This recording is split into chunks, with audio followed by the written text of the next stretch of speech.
영화보다 뭐죠 이거? 그럼 다 4장 짧은데, 그죠? 아, 선생님 안녕하세요. 안녕하세요.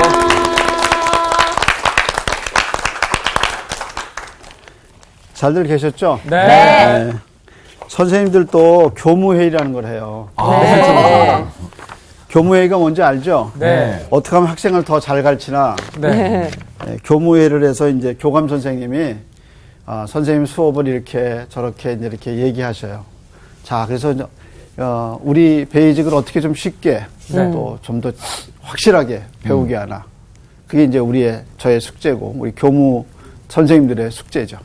근데 여러분이 지난번에 골로새서 너무 잘 따라와서 오늘은 뭐죠?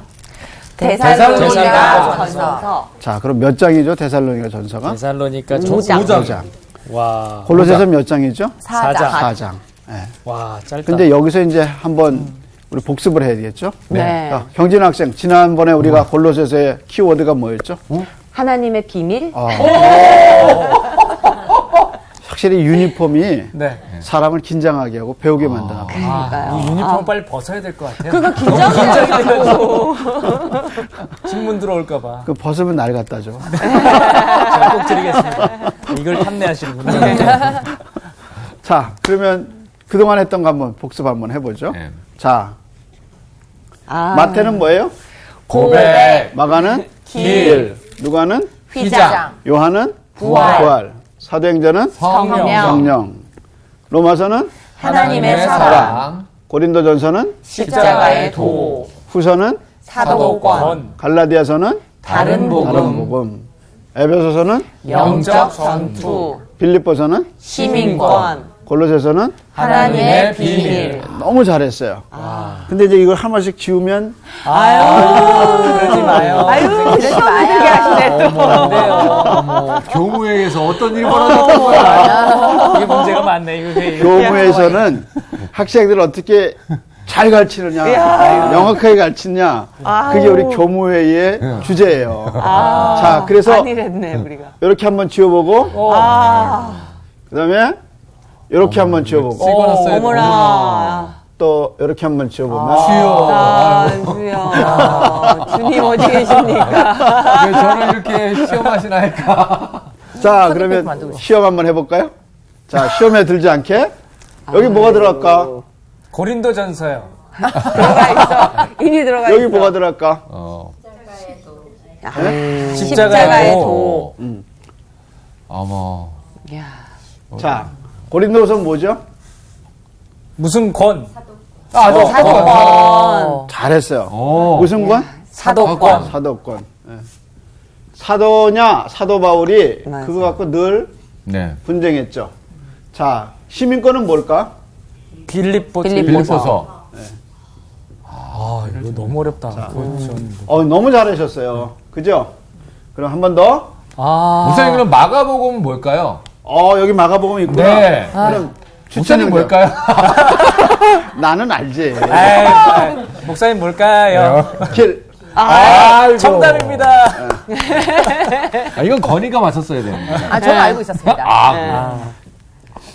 여기 복음서에서 제일 재밌었던 부분이 나는 길이었어요. 마가복음 할 때 너무 내가 신났어. 왜? 그런 거 있잖아요. 자기가 하다 보면 스스로 신나는 장면이 있잖아요. 난 마가 할 때 너무 신났었어요. 마가복음. 길. 그래서 얼마나 많은 사람이 보고 있나 지금 내가 계속 보고 있어요. 조회수 때문에 신나하시는구나. 이렇게 딱 보면은 내가 참 정말 내가 은혜가 됐다. 이렇게 선생님도 은혜가 되거나 또 이렇게 많이 배웠다 이런 거 있잖아요. 네. 그리고 이제 또 스스로 놀랄 때가 있어요. 이렇게 또 하나님 또 나를 통해서 이렇게 해주셨구나 하고 느낄 때도 있고 정말 감사할 때가 있는데 이제 그게 저 길할 때가 참 좋았던 것 같아요. 오늘 수업 키워드 신약 13강 데살로니가 전서 종말론. 자, 데살로니가 전서는 데살로니가 후서하고 두 개가 있거든요. 네. 이게 어디에 세워졌어요? 데살로니가 시. 그러니까 항상 교회가 세워진 데는 큰 도시예요. 네. 그래도 비교적 큰 도시예요. 네. 제일 작은 도시라고 우리가 지난번에 했던 어디라고? 골로새. 골로새는 제가 보기엔 제일 작은 도시예요. 서신서스 중에. 근데 작은 교회나 큰 교회나 다 가지고 있는 문제 양상은 비슷했다. 이렇게 말씀드렸어요. 자, 그러면 데살로니가 교회가 여기 섰어. 그러면 뭐에 대해서 공부를 먼저 해야 돼요? 그 지역에 대해서 좀 공부를 해볼 맞아요. 필요가 있죠. 예, 그 지역을 세워야죠. 근데 교회가 시장조사에서 세우는 게 맞는 건가? 여러분 어떻게 생각하세요? 교회가 될 자리에 교회를 넣는다. 이거 어떻게 생각하세요? 교회는 어느 자리에나 가도 되는 거 아니에요? 아니, 그러니까 이제 교회를 세울 때, 예. 이제 기업을 세울 때, 네. 가게를 열 때는 다 시장조사 하잖아요. 그렇죠. 네. 그러면 이제 그게 이유가 뭐냐면 잘 되기려고 세우는 맞아요. 거잖아요. 그럼 여러분 이제 그거를 교회에 비유해 보면, 그럼 교회는 어떨까? 교회도 있어야 되지 않을까요? 잘 되는데 세워야 될까? 네. 잘 되기보다 필요한 곳. 가게나 음식점은 네. 목적이 뭐예요? 판매, 이유. 돈. 예, 우선 많이 벌어야 되잖아요. 네. 근데 교회는 시장조사가 그거가 목적이면 안 될 거예요. 아까 얘기한 것처럼 과연 이 지역이 복음이 영적 부활. 필요하냐, 영적으로 여기가 정말 필요하냐. 그거면 시장성하고는 관계가 없죠. 없는 것 같죠. 그러니까 여러분 제가 좀 부탁드리는 건 개척교회들을 이렇게 눈 아래로 보지 말라는 거예요. 그럼요. 그 하나님의 집이 거기 있다는 거는 그만큼 하나님의 뜻이 거기 있을 수 있다는 거. 그러니까 이게 여기 이 교회가 이거 왜 있지? 왜 이렇게 많지? 이런 개념으로 보지 말아달라는 거예요. 그건 이제 상업적이죠. 뭔가 하나님의 섭리가 여기 있지 않겠냐 하는 관점에서 봐주면. 왜냐하면 개척교회 나가거나 아니면 또 그 지역의 어떤 주민들을 볼 때 그 큰 교회가 포용할 수 없는 그리고 큰 교회 나갈 수 없는 어떤 상황에 있는 분들을 케어하고 그들의 영혼을 도와줄 수 있는 자그마한 소수의 인원들이 모이는 교회가 필요해요. 그러니까 이런 관점에서 교회를 보는 우리의 시각과 시선이 좀 세상적이지 않았으면 좋겠다. 네. 그거가 좀 느껴져서 얘기를 합니다. 그래서 데살로니가 시. 시를 알아야 됩니다. 그러면 이제 데살로니 시가 어디 알 수 있어요? 사도행전 17장. 찾아갖고 볼까요? 먼저 이제 17장 1절에 보면 타이틀이 나가죠? 자, 그러면 누구부터 시작할까? 이번엔 강조부터 할까요? 사도행전 17장 1절. 바울이 데살로니가에서 전도하다. 네. 그들이 앞비볼리와 아볼로니아로 다녀가 데살로니가에 이르니 거기 유대인의 회당이 있는지라. 자, 그러면 유대인의 회당이 있다 그러면 유대 인구가 많다. 많다. 이렇게 생각해야죠. 그걸 이제 여러분이 하시고. 그러면 16장은 뭐예요? 16장 타이틀 한번 보세요. 16장. 16장 타이틀. 바울이 디모데를 데리고 가다. 그래서 이제 거기에 16장에 빌립보 교회가 세우는 장면이거든요. 선교 여행을 이제 그래서 16장에 이제 빌립보 교회가 생기죠. 그다음에 17장은 어떤 교회가 생긴 거예요? 데살로니가. 그래서 데살로니가 시의 특징은 뭐냐면 유대 인구가 많다. 그래서 거기에 뭐가 있어요? 회당이 있다. 자, 계속해서 바울이 자기의 관례대로 그들에게로 들어가서 새 안식일에 성경을 가지고 강론하며. 그럼 거기 성경은 뭘까? 신약이 아니고 구약. 구약이겠죠. 그러면 얼마 동안 안식일. 강론했어요? 새 안식일. 그러면 새 안식일이면 3주죠. 3주. 자, 계속해서 뜻을 풀어 그리스도가 해를 받고 죽은 자 가운데서 다시 살아나야 할 것을 증언하고 이르되 내가 너희에게 전하는 이 예수가 곧 그리스도라 하니. 그러니까 예수님이 너희가 기다리는 누구라고? 그리스도 메시아다. 그렇게 얘기했어요. 자, 그 다음에 4절도 그 중에 어떤 사람 곧 경건한 헬라인의 큰 무리와 적지 않은 귀부인도 권함을 받고 바울과 실라를 따르라. 유대인의 회당에 있는데 누가 있어요, 거기에? 유대인만 있는 게 아니라 바울과 헬라인. 그러니까 유대인의 회당에 가서 설교했죠. 3주간. 네. 근데 그 회당에는 누구만 있어야 돼? 유대인. 우리 상식에는 유대인만 있어야 되죠. 근데 거기에 뭐가 있어요? 다른 사람들. 헬라인. 헬라인, 경건한 헬라인과 적지 않은 귀부인도 그 안에 있어서 뭘 들은 거예요? 사도 바울의 설교를 들은 거죠. 그래서 이제 여기서 하나님을 경외한다라는, 그러니까 유대 교회 관심은 있고 할례는 받지 않은 경건한 그 이제 유대인들 속에서 회당 안에서 같이 있는 이방인들을 뭐라고 불렀냐면 하나님을 경외하는 사람들이라고 불렀어요. 그래서 고넬료도 그 중에 한 사람이었어요. 네. 그리고 이제 16장에 루디아도 그들 중에 하나였어요. 여기 보니까 어때요? 회당에도 데살로니가에도 이런 사람들이 있어서 그 사람들이 뭘 믿었어요? 이제 예수를 복음을 받아들인 거죠. 계속해서. 그러나 유대인들은 시기하여 저자의 어떤 불량한 사람들을 데리고 때를 지어 성을 소동하게 하여 야손의 집에 침입하여 그들을 백성에게 끌어내려고 찾았으나. 자, 그러면 5절에 보면 유대인들이 뭐 했어요? 시기해서 불량배를 데려왔는데 그 불량배가 어디서 왔어요? 그 앞에 뭐라 그랬어요? 저자의 어떤 불량한 사람. 이 저자라는 말이 뭘까? 저작거리? 그렇죠. 시장. 뭐예요? 시장. 시장에서. 저작거리. 그러니까 여기 보면 저자의 어떤 불량한 사람들은 시장에서 이제 노는 아저씨들이겠죠. 그렇죠. 네, 그 사람들을, 불량 사람들을 동원한 거야. 네. 유대인들이 돈 주고. 네. 자, 예나 지금이나? 똑같네요. 자, 그 다음에 이제 다음 절. 발견하지 못함에 야손과 몇 형제들을 끌고 읍장들 앞에 가서 소리질러 이르되 천하를 어지럽게 하던 이 사람들이 여기도 이름에. 자, 여기 이 사람들이 사실을 찾은 사람은 누구예요? 바울을 찾았죠. 근데 바울을 못 만났죠. 네. 왜 못 만났냐면 숨긴 거야, 형제들이. 자, 그 숨긴 걸 한번 볼까요? 10절입니다. 네. 밤에 형제들이 곧 바울과 실라를 베레아로 보내니 그들이 이르러 유대인의 회당에 들어가니라. 자, 어디로 보냈어요? 베레아. 숨겼죠, 형제들이. 그러니까 못 찾았어요. 그래서 대신 고난을 당한 사람이 누구예요? 사도 바울 대신 고난을 당한 사람. 감옥에 가고 그런 사람이 누구예요? 6절에 누구예요? 발견하지 못하며 대표적인 사람이 나오죠. 야손과 그 형제들. 야손과 그 형제들. 이 야손이 이제 로마서에 가면 야손이 이제 16장에 나와요. 네. 그러니까 바울을 따라 어디까지 갔냐면 로마까지 간 거예요. 네. 자, 계속해서. 몇 절 읽을까? 11절. 아니, 6절. 6절. 발견하지 못함에 야손과 몇 형제들을 끌고 읍장들 앞에 가서 소리질러 이르되 천하를 어지럽게 하던 이 사람들이 여기도 이름에. 여기서 천하를 어지럽게 했다는 말은 로마가 가장 중하게 다루는 죄가 어떤 죄냐면 사회 소요죄예요. 그러니까 천하를 어지럽혔다는 말은 단순히 나온 게 아니라 이 사람들에게 뭘 씌우는 거예요? 로마의 법을 어겼다고 하는 거예요. 그래서 뭐라고 그랬어요? 천하를 어지럽게 한 죄. 그래서 이 죄 때문에 재판을 받은 거예요. 사도 바울도. 네. 그래서 감옥 가게 되는 거군요. 그렇죠. 그러니까 이 사람들이 어떻게 하는 거야? 머리를 쓴 거죠. 근데 이 도시를 누가 다스려요? 거기 보면 뭐라고 그랬죠?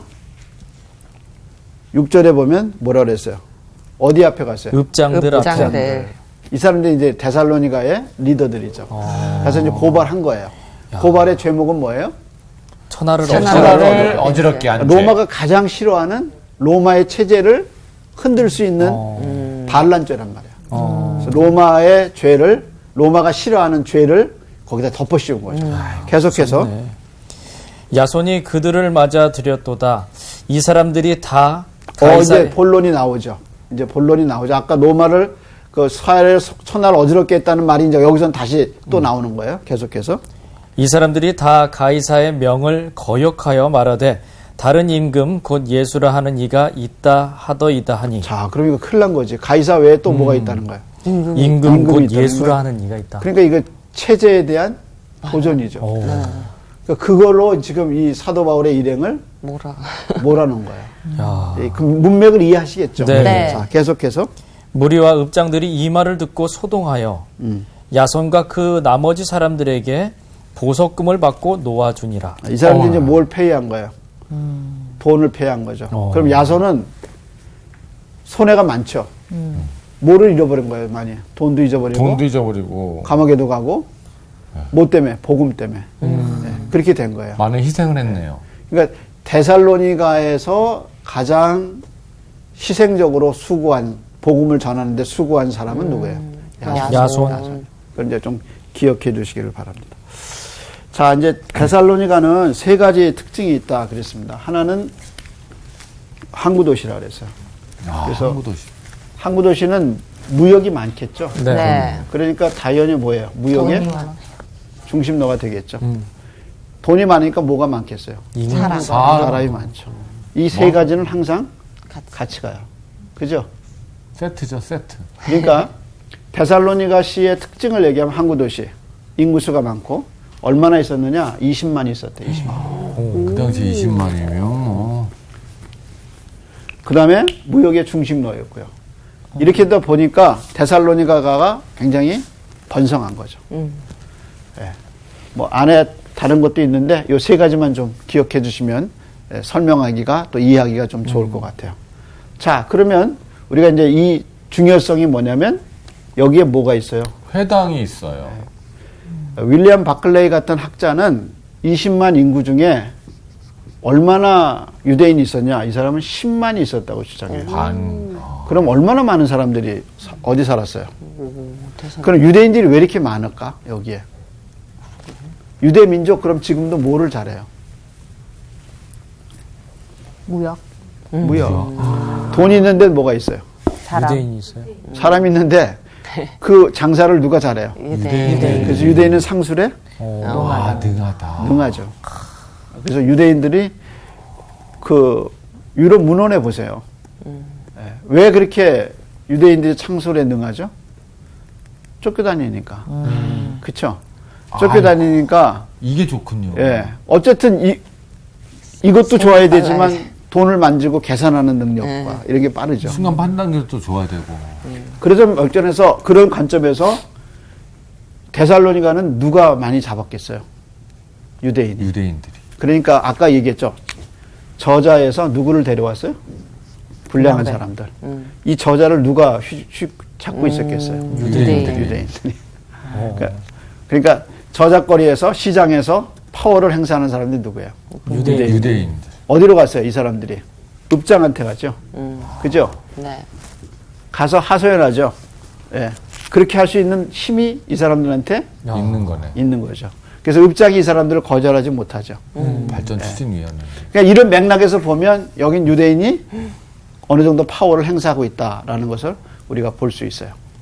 자, 그래서 이 회당에 들어가서 이제 복음을 말하게 되죠. 네. 자, 근데 특징이 있어요.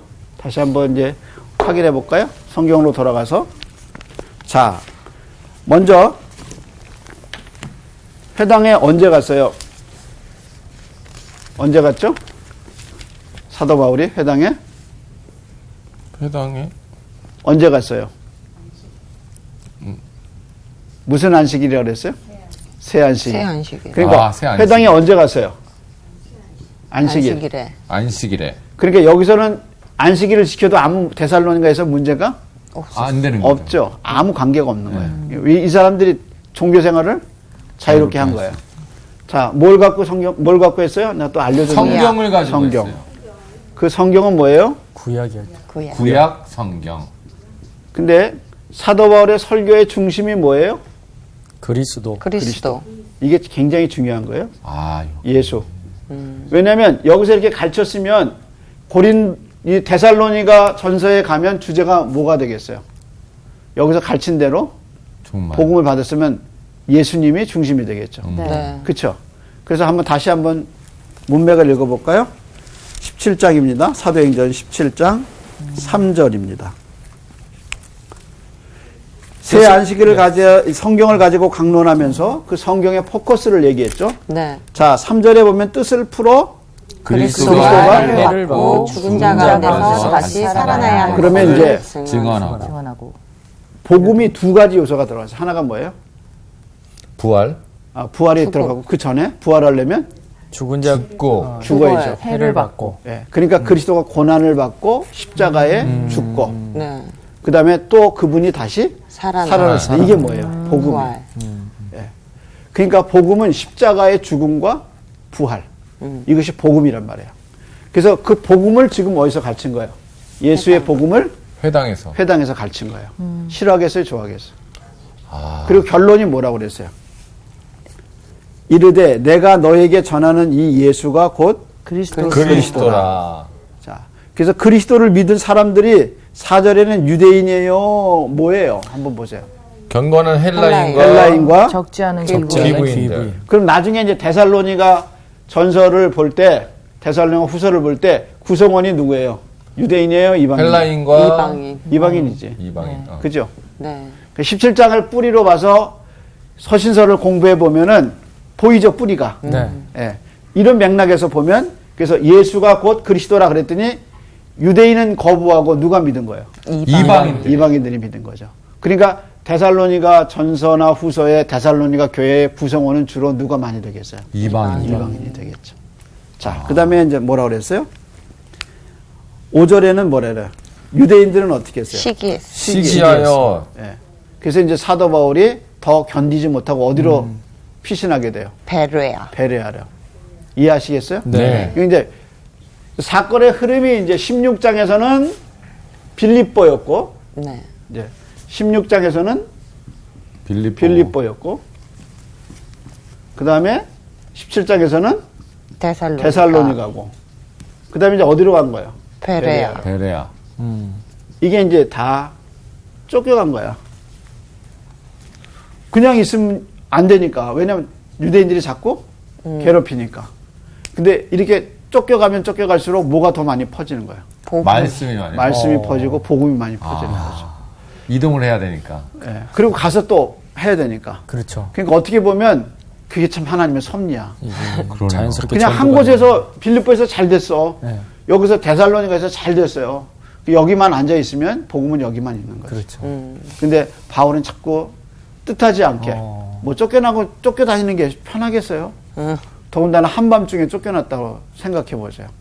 근데 이렇게 쫓겨다니는 삶 속에서 뭔가 하나님의 역사가 계속 이어지는 거죠. 그러니까 우리 생각하고 다른 거야. 그러네요. 예, 우리는 좀 편하게 좀 있지 왜 그럴까 그러는데 이게 이제 쫓겨가는 거죠. 그래서 선교사님들도 보면 그냥 여기 좀 오래 못 있고 이상하게 다른 데로 이렇게 이동하는 분들이 있어요. 그러면 왜 저럴까 그럴 수도 있거든요. 근데 그렇지 않은 것 같아요. 큰 관점에서 보면 하나님 또 그런 역사로 이렇게 사도 바울처럼 역사한다. 그러니까 우리 생각하고 다른 것 같아요. 성경을 바라보면 아 이렇게 참 하나님 이렇게 또 역사하시는구나 하는 걸 볼 수 있죠. 그래서 이제 베레아로 가게 돼서 데살로니가가 여기서 생기는 거예요. 자, 배경 이해하겠어요? 네. 질문. 데살로니가 왜 이렇게 짧던데 왜 전서 후서가 있는 거예요? 근데 후서에서 얘기하겠는데 문체가 좀 달라요. 주제가. 비슷한 주제인데 좀 이제 주제가 다르고 상황이 약간씩 이게 전서에서 왜 하다한 말 다 못했을 수 있잖아. 그죠? 5장으로 다 못 끝내고 그 다음에 한 번 더 얘기하고 싶은 그런 게 있잖아요. 아이들 자녀들 교육할 때 보면 한 번에 다 끝나던가요? 끊임없이 반복해서. 끊임없이 반복해서 네. 길게. 예. 성경에서 중요한 주제는 끊임없이 반복하고 길게.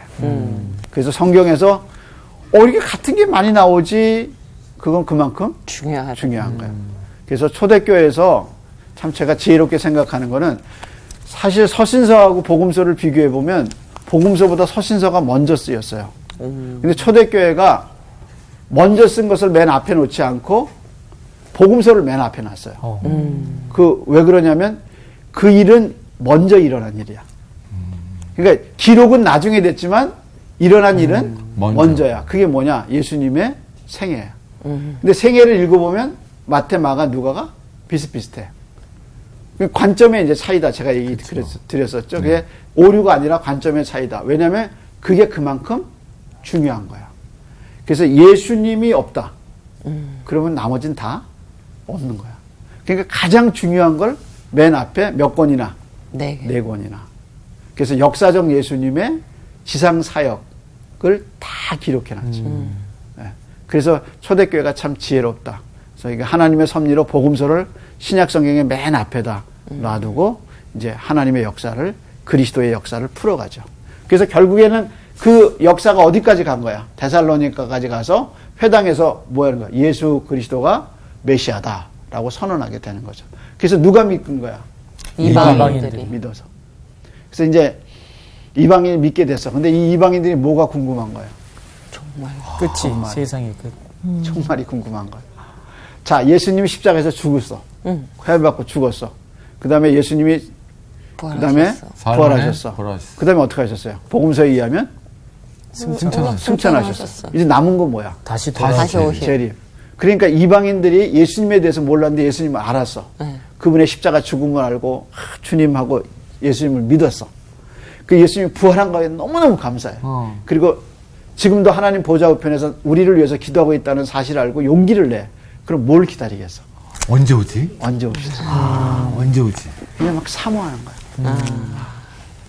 그게 이제 이 복음이 들어간 데살로니가 교인들의 뜨거운 열심이 보여요. 그래서 이제 데살로니가 전서에 가보면 이 사람들이 어떻게 신앙생활했는가 나와요. 자, 그럼 이제 데살로니가 전서로 가야겠죠? 네. 자, 그럼 데살로니가 전서 천천히 데살로니가 전서 1장으로 한번 가보세요. 4절부터 한번 볼 때. 예. 예, 하나님의 사랑하심을 받은 형제들아 너희를 택하심을 아노라. 벌써 4절 읽으면서 가슴이 쫙 울리지 않아요? 네. 이 사람들이 유대인이에요, 이방인이에요? 이방인. 이방인이잖아요. 근데 이방인들을 향해서 사도 바울이 뭐라 그래요? 너희가 하나님의 선택하심을 아노라. 뭐라 그랬어요? 아노라. 받았다 그랬어요. 그리고 뭐라 그랬어요? 하나님이 너희의 선택하심을 뭐라 그랬어요? 아노라. 그럼 어떻게 알 수 있느냐? 그 다음에 나오는 거죠. 계속해서. 이는 우리 복음이 너희에게 말로만 이른 것이 아니라 또한 능력과 성령과 큰 확신으로 된 것임이라. 그러니까 복음이 아까 여기서 회당에서 어떻게 했어요? 구약 성경을 갖고 예수가 그리스도라는 것을 해받으심과 죽으심과 부활에 대해서 얘기했죠. 네. 그게 말로만 이룬 게 아니라 삶 속에 변화를 일으킨 거야. 그래서 뭐라고 그랬어요? 능력과 큰 성령과 큰 확신으로 된 됐다. 것이며. 계속해서. 우리가 너희 가운데에서 너희를 위하여 어떤 사람이 된 것은 너희가 아는 바와 같으니라. 그 일을 위해서 자기네가 어떻게 수고했다고 이제 얘기한 거예요. 그 다음에 이제 데살로니가 교인들의 신앙이 나오죠. 또 너희는 많은 환난 가운데서 성령의 기쁨으로 말씀을 받아 우리와 주를 본받은 자가 되었으니. 그렇죠. 이 사람들이 이제 그 신앙의 모델로 사도 바울의 일행을 바라본 거죠. 그래서 뭐라 그랬냐? 많은 환난 가운데서도 성령의 기쁨으로 뭘 받았어요? 말씀을 받았단 말이에요. 자, 계속해서. 그러므로 너희가 마게도냐와 아가야에 있는 모든 믿는 자의 본이 되었느니라. 자, 이 사람들이 이제 작은 그룹들이 예수를 잘 믿어서 모든 사람들의 뭐가 됐어요? 본이 되었느니라. 네, 그렇게. 그래서 신앙은 본이 있어야 돼요. 이 사람들이 누구를 본받았어요? 사도 바울과 그의 일행들을 너희가 우리를 본받는 자 되었다. 근데 그 사람들이 이제 다른 사람들의 뭐가 됐어요? 본이 되고. 그러니까 본이 되는 신앙생활을 해야 돼요. 우리 주변에 보면 본이 되는 사람들이 있잖아요. 네. 그러니까 그분들의 뒷자리를 따라가는 그게 참 중요해요. 그러니까 주님을 본받는 사람의 뒤를 따라가면 결국 누구를 본받아요? 주님을 본받아요. 그래서 도덕적으로나 영적으로나 신앙적으로 본이 될 수 있어야 된다. 그래서 이 데살로니가 교회가 모든 교회의 본이 된다. 이렇게. 자, 그럼 이 교회가 이제 한 가지 좀 혼란을 겪고 있는 게 있었어요. 그 혼란에 대해서 한번 살펴보도록 하겠습니다.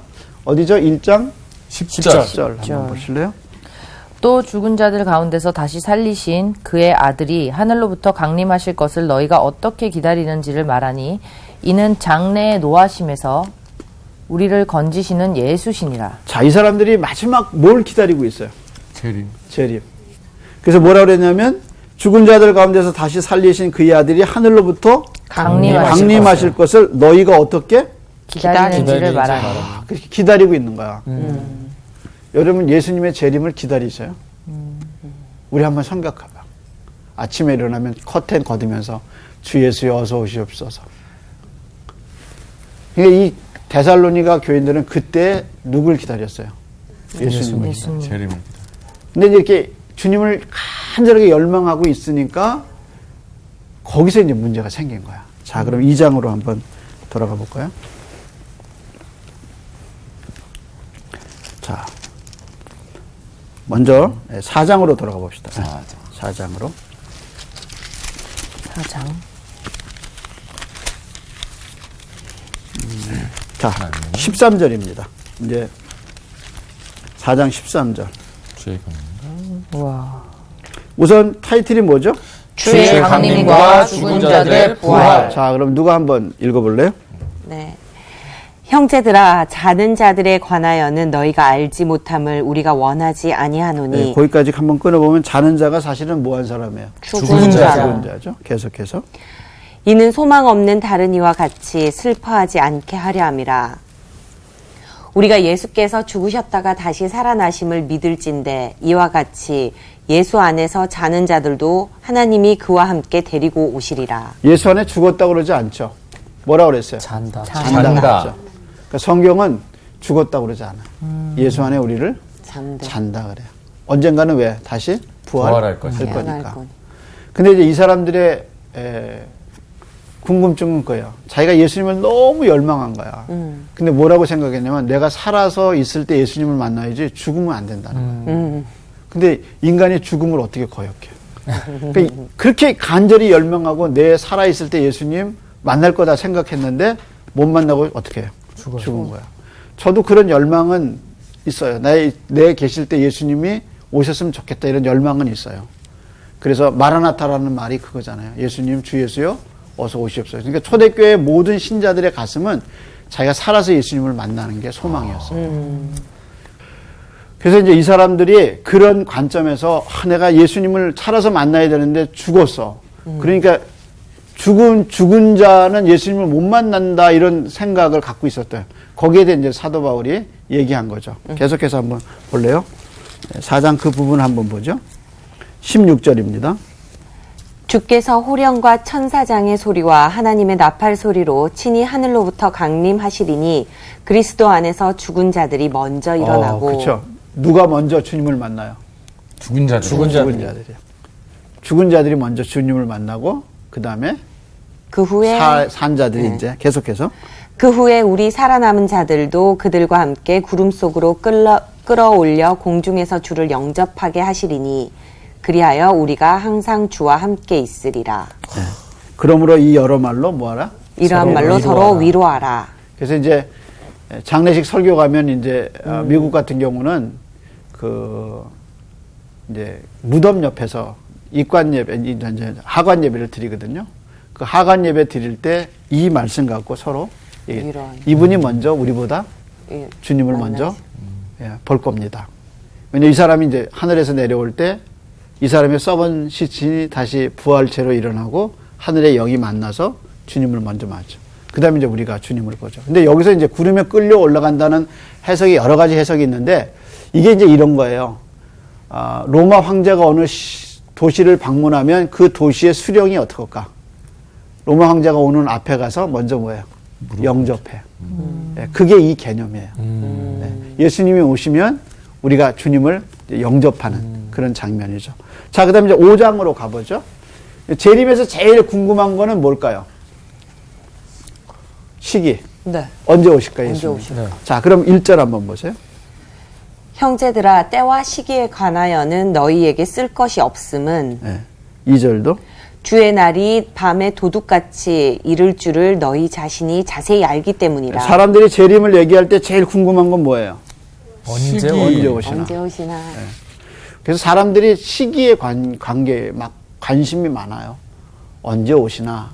근데 우리는 뭐라 그랬어요? 사도 바울이 주의 날이 밤에 도적같이 이룰 줄 너희 자신이 자세히 알기 알미라. 때문이라. 계속해서 그 다음에 그들이 평안하다 안전하다 할 그때에 임신한 여자에게 해산의 고통이 이름과 같이 멸망이 갑자기 그들에게 이르리니 결코 피하지 못하리라. 근데 여러분 해산의 고통은 우리는 어느 정도 알잖아요. 네. 그럼 그 다음 절 한번 읽어보세요.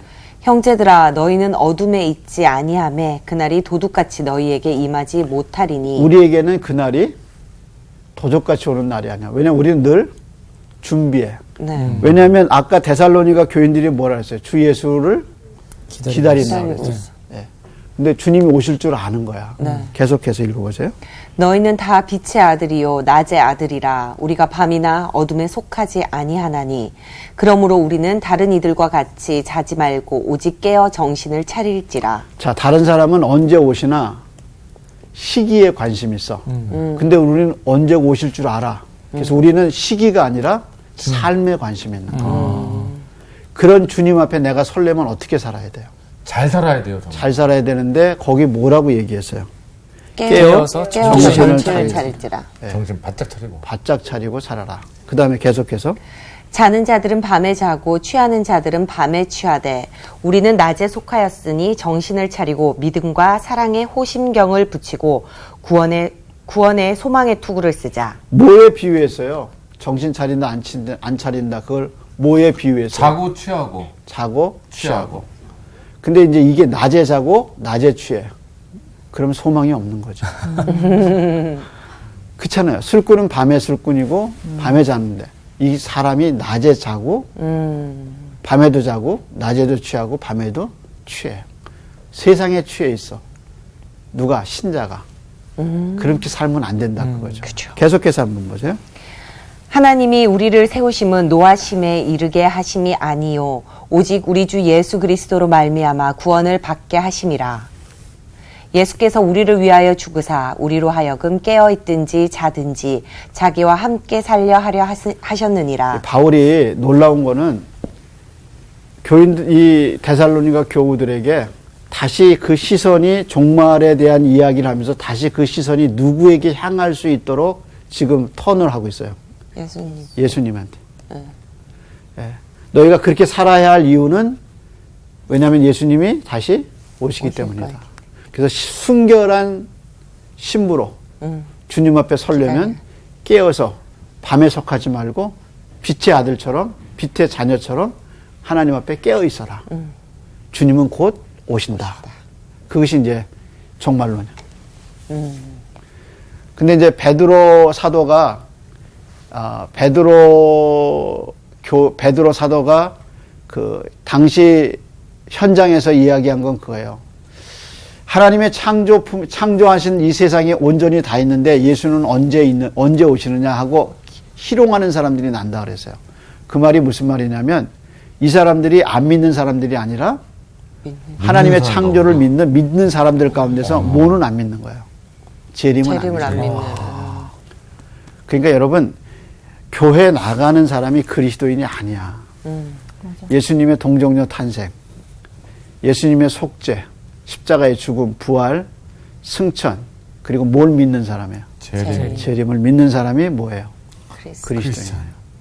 그래서 맨 마지막에 주님 오시는 날까지 바라보고 자기를 돌아보고 성결하게 깨어서 낮의 백성처럼 빛의 자녀처럼 살아라. 누구에게? 데살로니가 교회들에게 종말론을 맞을 때 사도 바울이 권면한 거예요.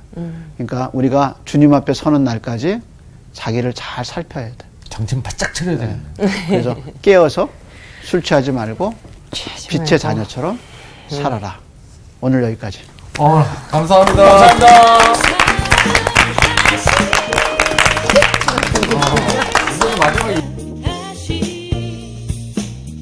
날 사랑하신 성경에 써있는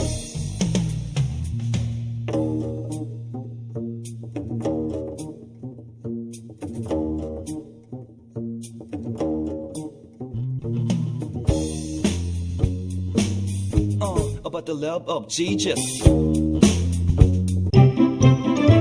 이번 주 퀴즈입니다. 요한복음에서 예수님과 사마리아 여인이 만난 곳은 어디일까요? 1번 아브라함의 우물, 2번 이삭의 우물, 3번 야곱의 우물. 정답을 아시는 분은 CBS 성서학당 홈페이지에 정답을 올려주시거나 우편으로 보내주시면 됩니다. 선정되신 분들에게는 대한성서공회에서 발행한 성경 통독을 위한 최고의 자습서 성경 2.0, 세상을 바꾸는 복음 매거진 크리스채너티 투데이 1년 정기 구독권, 성서학당 선생님들의 저서 중 하나를 드립니다.